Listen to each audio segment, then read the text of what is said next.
Welcome friends. Let us go for the next part of metallurgy, that is furnace. See, in metallurgical operations, the non-spontaneous reaction is made into spontaneous. That is, metal oxides or the metal compounds are converted to metals, which is against the spontaneous process. For that, we have to provide the driving force. Generally, these of all operations are done under extreme temperature conditions. But that extreme temperature is under normal laboratory conditions, it is not possible. Under normal equipment, we can't provide such kind of highest temperature. Thus, we require to produce more amount of energy, which is acting as a driving force, which is making that non-spontaneous process as a spontaneous process by the provided external energy. For that, we require special systems. It is not to say a word device is not enough. A special, highly advanced equipment, highly materialized equipment is required, and such kind of all the things are said to be the furnaces.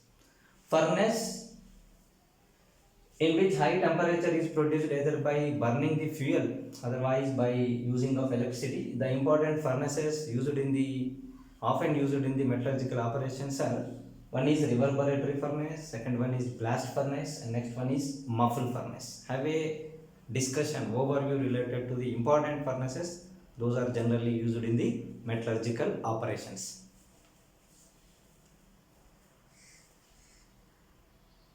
The first variety of furnace is reverberatory furnace. The reverberatory furnace is consisting things like this. This is the diagrammatical representation of the reverberatory furnace, and here it is having at one end the fuel chamber. Fuel can be kept over here, and this is vents are the holes where the gas, that is oxygen gas, can be regulated, and this is the hearth where the charge, nothing but what, our ore followed by materials are kept over here. And here this is arched roof, whereas it is having concave in shape.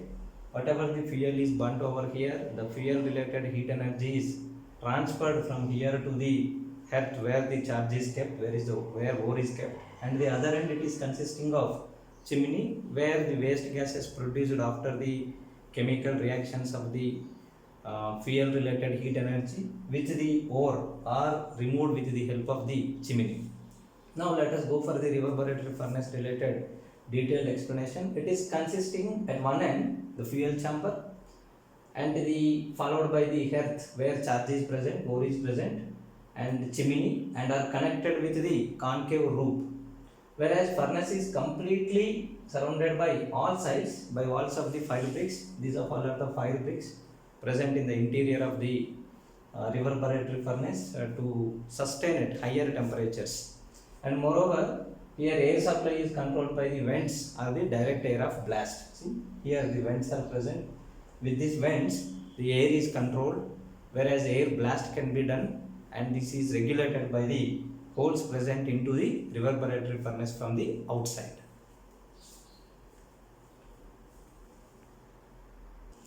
Yes, this reverberatory furnace can be extended from 10 feet of length to 100 feet of length, depending on the amount of the material that is going to be oxidized, going to be reduced.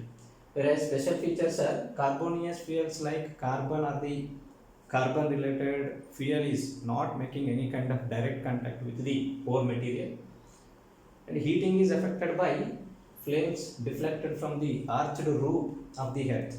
It is not direct contact of the fuel materials with the ore materials, because both chambers are different. Whatever the heat energy is produced, that is deflected, because that is having narrow roof containing hearth is there. That roof, from that roof, these particular heat waves can be reflected over the ore, and here the remaining processes, chemical processes, are going to be occurring. Fuel oil, otherwise the natural gas, or the pulverized coal is used for the heating. See, here this is the fuel chamber. From here, on burning the fuel, whatever heat energy is liberated, that will be making, heat is indirectly making contact with this. It is no fuel is directly making connectivity. Fuel on burning, producing heat energy, that heat energy due to this narrow roof will directly make a contact with this indirectly. Thus, the fuel as well as the ore are going to be combined with one another under high temperature conditions, Thus, whatever the waste gases are produced, those will be coming from the chimney out, and chemical transformations that are to be expected to work under high temperature conditions are going to be taking place. This reverberatory furnace is used for the roasting, smelting, as well as purification of some of the metal ores. Whereas here reduction is done by suitable reducing agent. Suppose roasted tin oxide is converted to molten tin by reducing agent coke. Similarly, galena on roasting it is converted to lead oxide followed by lead sulfate. Copper pyrites are roasted with the help of this reverberatory furnace and are converted to cuprous oxide followed by here the ferrous oxide and the sulfur dioxide gas formation occurs.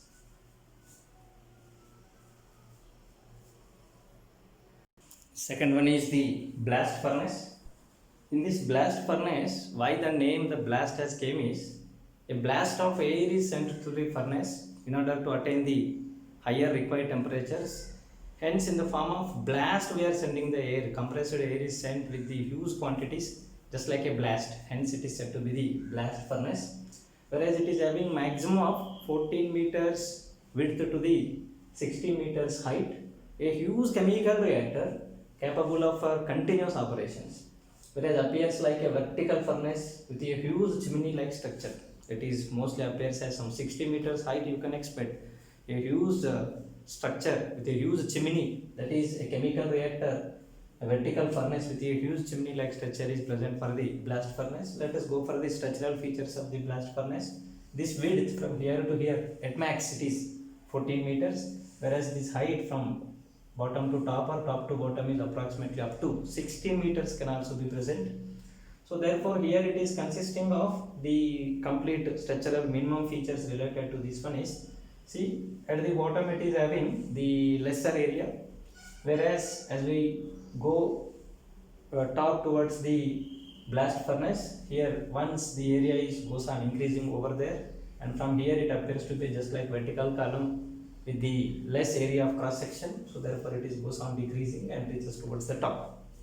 And from here charge implies our ore followed by the ingredients that are to be added like the fuel material like coke followed by any of the flux material. These of all combination is said to be the charge. This charge is introduced from the top and it is having the cone and cup model arrangement. Whereas in cup we will first fill the charge. On opening of the cone, the charge will falls inside of the blast furnace. Like this cup and cone model is present for the entry of the charge material into the blast furnace. Whereas here if you look at the bottom we are having a tap that has to be just maintained to recover the molten iron, whereas at the top of this one another tap is there. This is used for the removal of the slag whichever is formed over the iron materials, and on the above of this one the pestle pipe is there both the sides of the furnace, that is used for the sending of lot of amount of oxygen, lot of amount of air in the form of blast. Compressed air is sent in the form of blast. And whereas here this is made up of a complete steel made material, and that is furnished with the fire clay bricks, whereas fire bricks are refractory materials are coated for the both the sides. And the interior of the reverberatory blast furnace, the steel material is lined inside with the refractory materials to sustain at the higher temperature. And here the gases we are sending to, once again to release the gases, there we need some outlet is present at the top, that is outlet for the hot gases. Once again we are giving, here we are filling charge and it is having cup and cone arrangement, and this is outlet for the gases which are produced in the blast furnace due to the chemical combination, and the gases that we are sending also. This is made up of complete steel, from top to bottom it is made up of steel and coated with the or lined with the refractory materials. And here the pistol pipe, this is iron tapped off here, that is hole tapped for the iron, and here we will be collecting the molten iron at the bottom, and on the top of molten iron the slag will be deposited, and this is used for the removal of the slag, and it is approximately some 25 meters. The minimum reverberatory furnaces and minimum blast furnaces are there. minimum height is 25 meters and the maximum height that can be maintained is up to 60 meters.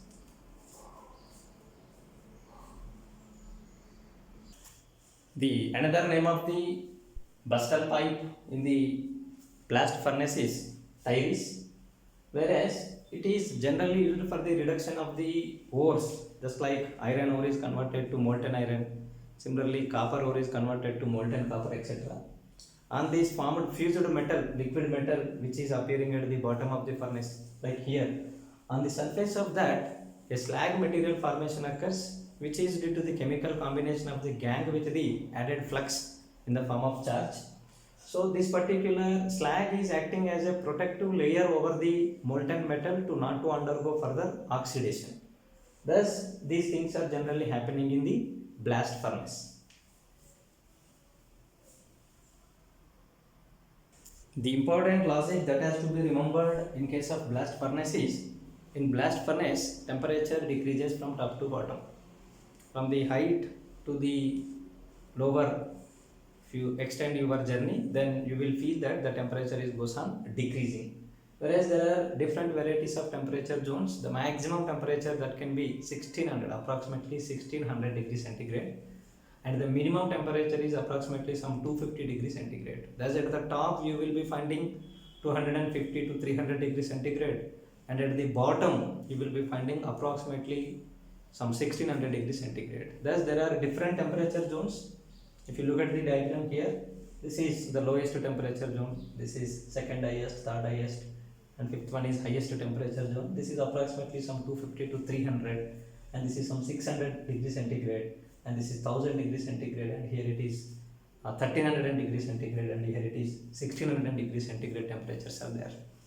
Generally this is used for the extraction of the iron, hence the chemical transformations that are going to be taking place in the iron related extraction are at 250 to 300 degrees centigrade.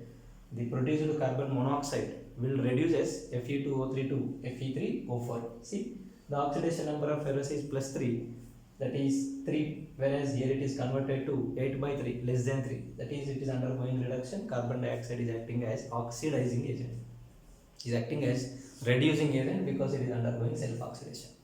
Similarly, at the next part, next higher temperature zone, what we are expecting is that formed Fe3O4 once again undergoes reduction with the help of the carbon monoxide, and it is converted to ferrous oxide. See, 8 by 3, 2 point something, 2.66 is converted to 2, it is undergoing reduction. For that reduction it is acting as an agent, hence it is reducing agent, and it is self undergoing oxidation from carbon monoxide to carbon dioxide. Whereas at the third spot, that is at 1000 degrees centigrade, the formed ferrous oxide once again on reaction with carbon monoxide is converted to ferrous followed by carbon dioxide gas. Once again it is reduction, it is acting as reducing agent. Now at 1300 degrees centigrade as well as 1600 degrees centigrade, what happens is the carbon dioxide combines with the carbon and it is converted to carbon monoxide at 1300 degrees centigrade. Even at 1600 degrees centigrade, directly carbon combines with the oxygen, plenty of oxygen which is available at the bottom, and high temperature is available. At that high temperature conditions, the carbon and the oxygen combines and it forms the carbon monoxide. Such kind of chemical reactions are occurring, metal related reactions and the carbon related reactions are occurring at the different spots of the blast furnace, and the things are happening like this. The next is muffle furnace.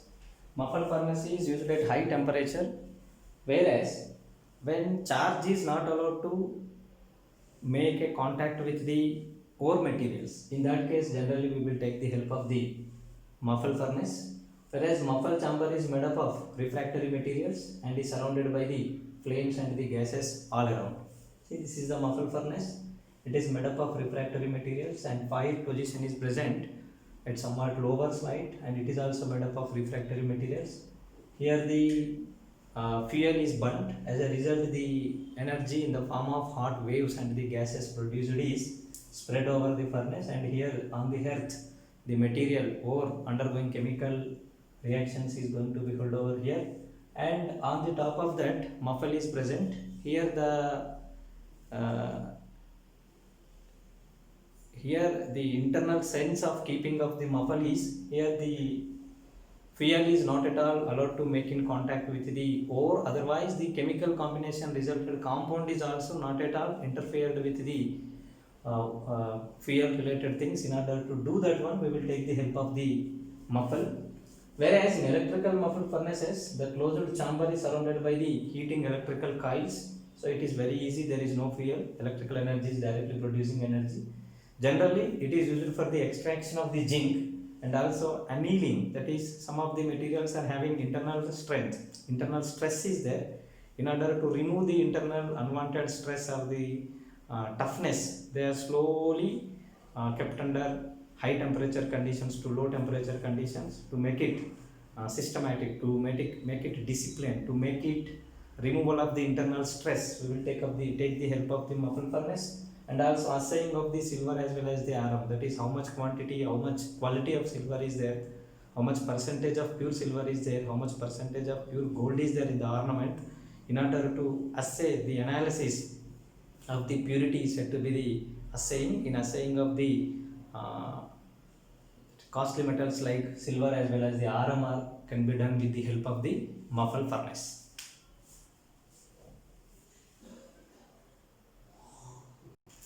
The next important part of metallurgy is thermodynamic reduction processes, that is metallurgical operations and the concept of metallurgical operations with the help of thermodynamics, and those are given by the Ellingham. Hence this is said to be the Ellingham diagrams.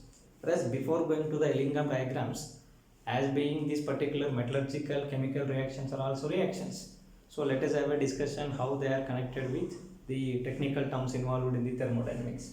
Let us see any of the chemical reactions. Suppose reactant is converted to product, its free energy should decrease for the progress of the reaction, for the happening of the reaction, for the conversion of the expected changes from the reactant to product. What it should have is, it should have decrement in free energy, that is free energy negative implies what? Free energy is decreasing, its delta G should be negative. Whereas the free energy negative, the meaning is the product free energy minus reactant free energy should be negative. Product is having lower free energy compared to the reactant. In that case, it is having overall reaction is having less in free energy after transformation and before transformation. The difference, if you look at, it is having less in free energy, that is reactants are having higher free energy in the beginning, now the product is having lesser free energy. The difference is decrement in free energy. In that case, we will say delta G is negative. If delta G is negative, reaction become progressive in the expected direction, that is forward direction. Hence we can say in that direction that reaction is spontaneous. Whereas this free energy can be given for a chemical change in terms of another, the ground level technical terms of the thermodynamics, that is delta H and the delta S, that can be given by delta G is equal to delta H minus T delta S. Whereas delta H is enthalpy of reaction, heat energy exchanges involved in the reaction. It can be positive, it can be negative. Similarly, delta S is entropy involved in the reaction, entropy involved in the reaction, that can be positive, that can be negative once again. Whereas T is the temperature. By combination of these three basic thermodynamics terms like delta H, temperature, as well as delta S combinations reveals the advanced technical term delta G of the process, delta G of the process. Whereas that is delta G free energy of the reaction, delta H is enthalpy of the reaction, T is temperature, which is a quantity always positive, and delta S is entropy of the reaction. Delta S of the reaction can be positive or negative. Delta H of the reaction can be positive or negative. Temperature is the quantity which is always positive, under which particular constant temperature conditions that reaction is executed is said to be the reaction temperature. Generally always it is taken in Kelvin scale. Whereas these two terms combination reveals the quantity as well as sign of the delta G of the process. Whereas you leave the quantity, if you look at the sign, if that sign comes as positive, then that reaction is non-spontaneous in the expected. What we are expecting related to the progress of the reaction, that is whatever the reaction is expected, that reaction is non-spontaneous, not occurring. Whereas if it is negative, then what we can expect is in the expected chemical change from a particular reactant to product, reaction will occur and reaction will become spontaneous. Now this particular all different varieties of chemical reactions related, especially metallurgical related operations of metal oxides to metal reductions and the conversion from metal to metal oxide conversions. Similarly, the iron related ore always using as coke as reducing agent, and coke is converted to either carbon monoxide and carbon dioxide. Then how these conformations, how these changes are going to be happening, which is most effective change, which is least effective change, whether we can influence the non-spontaneous reaction as a spontaneous reaction by clubbing of more than one reactions. Thus, all varieties of reactions related study with reference to temperatures are studied and they are given in the form of diagrams by Ellingham and are known as Ellingham diagrams.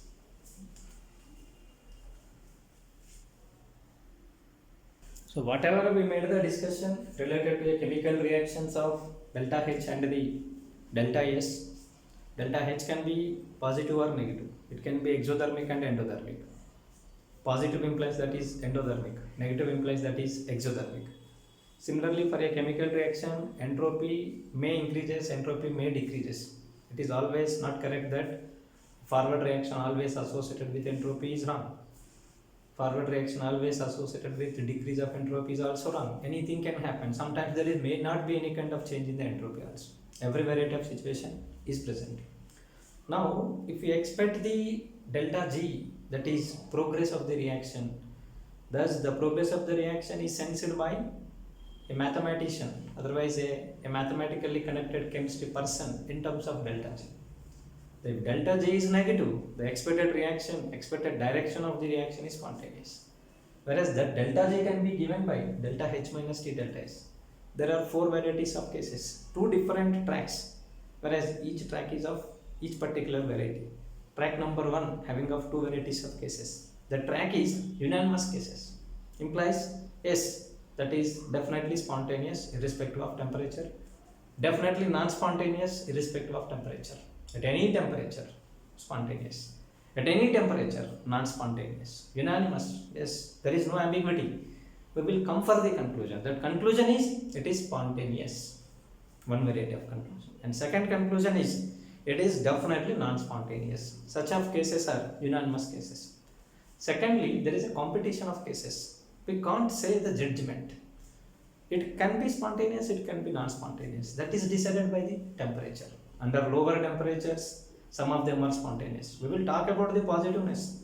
Yes, we are not talking about the non-spontaneous every time. We are talking about the spontaneous. Here our intention is, yes, under relatively lower temperature, if you go on decreasing the temperature, some reactions become spontaneous. Go on increasing the temperature, some reactions become spontaneous. These of all are categorized into 2 sections, track 1 and track 2. Track 1, unanimous conditions. Track 2, that is ambiguity conditions. Unanimous condition, there are 2 cases. Case 1, how it will become unanimous is, if the delta H is, that is enthalpy, that reaction is of exothermic reaction. Exothermic implies what? Energy will be liberated out. Energy is losing implies what? This sign will become negative. If it is exothermic reaction and also associated with increase in entropy, increase implies what? Positive. So overall, this is negative quantity. Negative of positive quantity will become negative quantity. Term 1 is negative, term 2 is overall it is negative. Combination of those 2 will becomes completely negative. As a result, delta G is negative implies that is completely spontaneous. Unanimous, it becomes spontaneous. When it is spontaneous, yes, it is spontaneous when it is exothermic reaction and it is associated with increase in entropy. Under that situation, irrespective of any of the temperature conditions, if these 2 things are maintained, then that reaction will become spontaneous, unanimous. Whereas second case, reverse completely. Instead of exothermic, this is endothermic implies what? Energy taking process. Energy taking process is associated with decrease in entropy. Decrease implies negative. So this quantity is positive quantity. Basically it is a negative. Negative of negative will become what? Positive quantity. So therefore, that is here entropy is decreasing. Entropy decreasing So therefore here entropy decreasing, and here also this is endothermic implies positive. Overall it becomes positive. This is positive. Negative of negative is positive. Overall it is positive. Irrespective of temperature, here change in free energy. Otherwise free energy of the reaction is increasing. So such kind of reactions are definitely non-spontaneous. Let us compare the case. One is favoring towards the forward direction, other is in opposition to the forward direction. Yes. Case 3, a competition related situation. Case that is exothermic situation, but decrease in entropy is present. Exothermic implies what? Here it is negative. Entropy is what? Here it is positive. If entropy multiple times of temperature dominates, then that reaction will become decrease in entropy. So exothermic implies that is negative. Decrease in entropy implies what? That is negative. Whereas here, if the entropy multiple times of temperature is there, this should be magnitude wise lesser in quantity, then only the exothermic reaction, delta H of the reaction will dominate, that becomes spontaneous. Implies what? It becomes spontaneous under lower temperature conditions. Go on decreasing the temperature, it becomes spontaneous. And the reverse case, endothermic reaction, that is positive. Whereas entropy is increasing implies what? This is also positive. But this positive of negative temperature terms, that will become negative. To make it overall quantity negative, the multiple should be very high, the temperature should be very high. If I increase the temperature, under high temperature conditions, if T delta S dominates the quantity of exothermic amount, then that reaction will become spontaneous. That is may spontaneous at high temperature, this is may spontaneous at low temperature. These are the conditions of the logical interrelations of the happening or non-happening of the process with respect to the basic thermodynamic quantities, that is delta H as well as the delta S of the reaction, and these combination are connected with the advanced thermodynamics term, that is delta G. Overall conclusion is, if delta G of the process, if free energy of the process decreases, then reaction becomes spontaneous. If it is not decreasing, if it is increasing, that is non-spontaneous in the expected direction. That may be reverse also. If delta G is equal to 0, what we can say? It reached to the equilibrium. It doesn't want to move either in forward direction or want to move in the backward direction. That is the logical connectivity of the happening of the reaction with the regular chemical reaction related quantities like enthalpy, entropy, and interconnectivity of these two things with the advanced thermodynamic term, that is delta G of any process.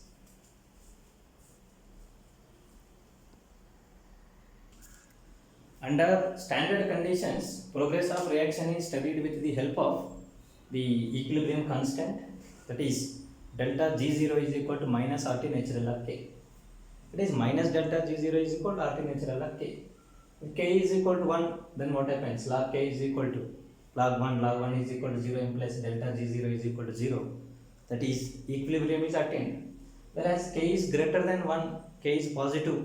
Here greater than 1, K never be negative, K is positive, and K is greater than 1, K is far greater than 1. The meaning is delta G, the conventional meaning of delta G value becomes more negative, implies the reaction is, this is 100% of reactant, this is 100% of product. The reaction is more in favor of the product. Yes, reaction reached to certain extent that the near to the 100% of product is there and less by percentage of reactants may be present over there. Whereas K is less than 1, K is far less than 1, the meaning is after keeping the reaction here, reaction stopped at a stage that in which the reactants are major in concentration compared to the product size. Reaction stopped over here. Almost 90 to 95% of reactants are there. Some traces amounts of impurity like of products formation occurred. That is K value as well as delta G value, delta G0 value, because we are taking standard conditions. Remaining R conditions are derivatives of this one. K value as well as delta G0 values are interrelated in such a way that suppose if K is far greater than 1, then the delta G value should be very negative. And K is far less than 1 implies delta G value should be positive in quantity. Here our intention is effect of temperature on the progress of the reaction, because we have only one weapon at our hand, that is temperature. We can increase the temperature, we can decrease the temperature, we can provide all varieties of temperatures for the reaction.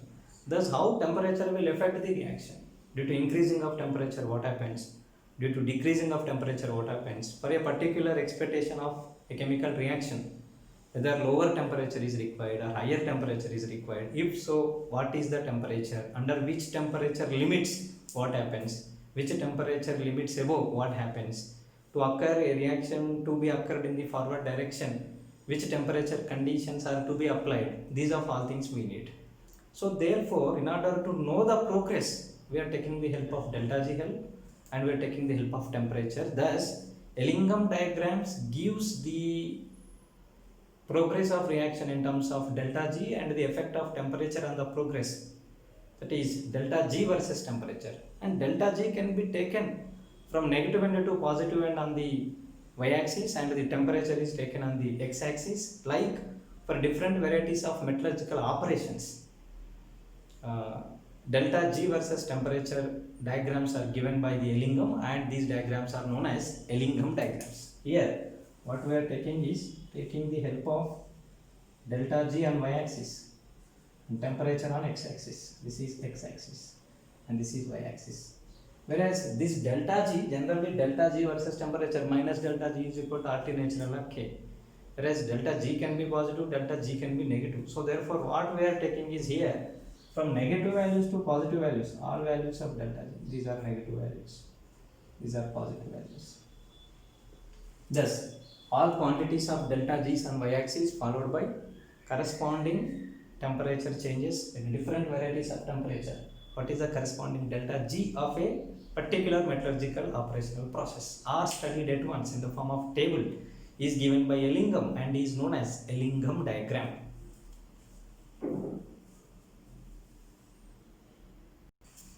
Yes, here we are having different varieties of metals. In metallurgy we are extracting the metals.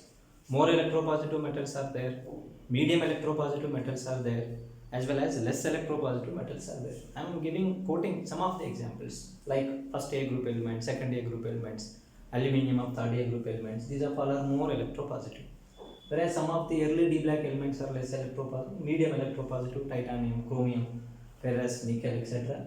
Whereas the noble metals like iron, silver, even copper, these are all are less electropositive metals. Suppose if these are allowed to react with the oxygen and they are forming corresponding oxides. Calcium oxide, magnesium oxide, aluminium oxide formation takes place. And here titanium oxide, chromium oxide, ferrous oxide, nickel oxide formation takes place. And these leads to the formation of iron oxide as well as the silver oxide formations takes place. And these particular alkali metal oxides, alkaline metal oxides and aluminium oxides are more stable because cation is more interested. Cation form metal is more interested. Similarly, oxygen is common everywhere. It is present in the form of oxide ion. It is its ability to be present in the positive oxidation state and it is present over there. Hence, it is more stable. It can sustain at higher temperatures also. Whereas, this is stable up to some medium temperature and this is very less stable. Suppose if I take one of these less stable, that is less electropositive metal oxide, medium electropositive metal oxide as well as the more electropositive metal oxide, if I am go on heating from lower temperature to higher temperature, the first decomposition occurs for the less electropositive metal oxide. Then on increasing temperature, the second chance is given for the medium electropositive metal oxide. After decomposition of this one and the medium electropositive metal oxide, now chance will come for the more electropositive metal oxide and then it undergoes decomposition. This is the stability of a particular oxide depends on its particular ability to be present in the positive oxidation state and its temperature effect is studied. Now the temperature effect of its particular formation, suppose if you go for the formation, it becomes easy because the reverse of formation is nothing but what? Extraction of the metal. So extraction of metal study will becomes difficult. That's what we are going in reverse version, that is formation of metal oxides and the effect of temperature over the formation of metal oxides. The study of that particular effect of temperature over the metal oxide formation with the help of the delta G values are given by the Ellingham diagrams. It is clear to your notice that more electropositive metal oxides are more stable More stable implies what? Their formation is easy. Their formation is easy. Their formation requires lower temperatures. Their formation, see here, it is most stable implies under high temperature also that is stable enough. Whereas these are stable under lower temperature. Lower temperature stable implies their formation is also possible under lower temperature only, but they can be formed under high temperature conditions also. And once again making to your clear notice, this is more stable, this is least stable, though it is formed. To what an extent it is stable? It is stable under lower temperature, whereas it is stable under higher temperature. Implies at lower temperature conditions only its formation takes place. If I increase the temperature, it undergoes decomposition. Whereas here formation takes place under lower temperature also. Whereas under high temperature also it can sustain. Its sustainability is important for me because here reverse I am expecting. Oxide has to be converted to metal, that is metallurgical operations are for the getting of, for the benefit of getting of the metals, that is for the reduction. For that reduction, which temperature is possible? Yes, low temperature is possible for its reduction, whereas its reduction it requires obviously high temperature because it is stable. Such an information is logically for all the elements are provided in the form of graph is said to be the Ellingham diagrams. In the formation of metal oxides, metal generally present in the solid state under room temperature conditions. This on reaction with oxygen, it is forming some MXOY type of metal oxide that is also present in the form of solid state under normal conditions. And that is an combustion process. In that combustion process, always heat energy will be liberated. So, liberated implies that is exothermic reaction. And here it is solid, metal oxide is solid. Then what happening there? The gaseous physical state of oxygen is disappeared. All gases are converted to solids implies volume decreases, disorderness decreases. So regularly entropy goes on decreasing. So therefore entropy is decreasing and process is exothermic process. This is a competition process. So therefore delta G to decide the progress of the reaction, where what we will take, a technician will take the help of delta G, which is in terms depends on delta H and the T delta S. Delta H has been, it is exothermic negative, minus T as it is. Delta S is also negative because entropy is also decreasing, but negative of negative will become positive. Now the term is delta G, fate of delta G is, one is delta H and second one is T delta S quantity should decide. Whereas one is favoring, other one is opposite direction. So therefore, if this particular quantity dominates, this particular T multiple times of minus delta S, that is T of this whole positive quantity, overall it become negative. So therefore the deciding factor in the formation of metal oxides is temperature. Suppose all reactions are exothermic reactions. If it is more exothermic in nature, then the meaning is this will be dominating under all varieties of temperatures. That is, reaction can be possible under very high temperature conditions also. Reaction is possible under low temperature also. Whereas by increasing temperature also there is nothing harm, reaction is possible. Suppose if it is less exothermic in nature, the quantity is very small, the possibility of reaction, progress of the reaction of doing the delta G value as negative is possible under low temperature conditions. As a conclusion, what we can get is, if it is more exothermic, that reaction is possible under low temperature, even that is also possible under high temperature conditions. Whereas if it is less exothermic implies what? Possibility of reaction is there under low temperature conditions only.